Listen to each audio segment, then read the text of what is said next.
इस क्वेश्चन में हमको दिया है the value of ground state energy of hydrogen atom is -13.6 eV, मतलब हाइड्रोजन एटम में ग्राउंड स्टेट की एनर्जी कितनी दी हुई है।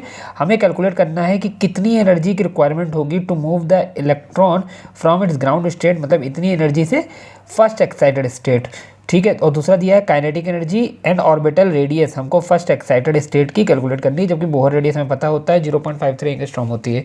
तो पहले क्वेश्चन को करते हैं कि हमें इलेक्ट्रॉन को ग्राउंड स्टेट से फर्स्ट एक्साइटेड स्टेट में ले जानी, तो एनर्जी का फॉर्मूला क्या होता है।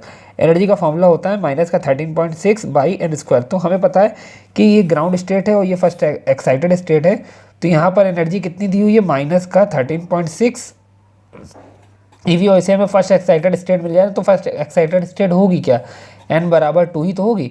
n बराबर 1 से इलेक्ट्रॉन ग्राउंड स्टेट से फर्स्ट एक्साइटेड स्टेट में जा रहा है, तो that is n equal to 2 होगी। तो हमें कितनी एनर्जी की जरूरत पड़ेगी, higher energy minus lower energy, मतलब हमें इनको घटा के इसकी एनर्जी की जरूरत पड़ेगी।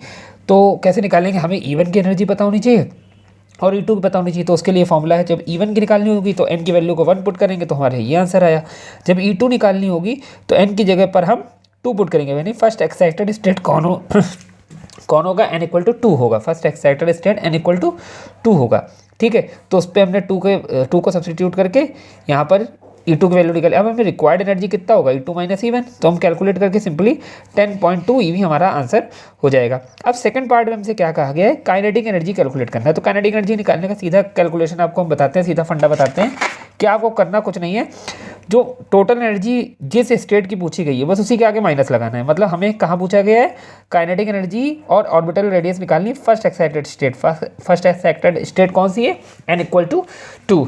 तो हमें क्या करना है, total energy in n equal to 2 में बस माइनस लगा देना है। ठीक है, ये आप डेरिवेशन में देख चुके होंगे कि माइनस का ke/2 आ रहा है। ठीक है, तो यहाँ n इक्वल टू 2 की एनर्जी कितनी निकाली थी हमने, -13.4, और उसी में हमने लगा दिया माइनस, तो ये हो गया +3.4 EV। अब हमें क्या करनी है, रेडियस कैलकुलेट करनी है। तो रेडियस कैलकुलेट करने का सिंपल सा फॉर्मूला एक आपको बताया था कि जिसकी भी रेडियस कैलकुलेट करनी हो तो Rn का फॉर्मूला होता है n square of Bohr radius, n square of Bohr radius. तो n स्क्वायर कितना, एक्साइटेड स्टेट का, एक्साइटेड स्टेट कितनी है फर्स्ट की, excited state n equal to 2 है, तो n इक्वल टू 2 का मतलब 2 का स्क्वायर 4, और बोहर रेडियस पता है हमें कितनी होती है 0.53 एंगस्ट्रॉम। वो पुट करा और कैलकुलेट किया तो हमारा आंसर आ गया 2.12 एंगस्ट्रॉम। ये इस क्वेश्चन का फाइनल आंसर हो गया। 3 मार्क्स में क्वेश्चन आते हैं हमारे। ठीक है।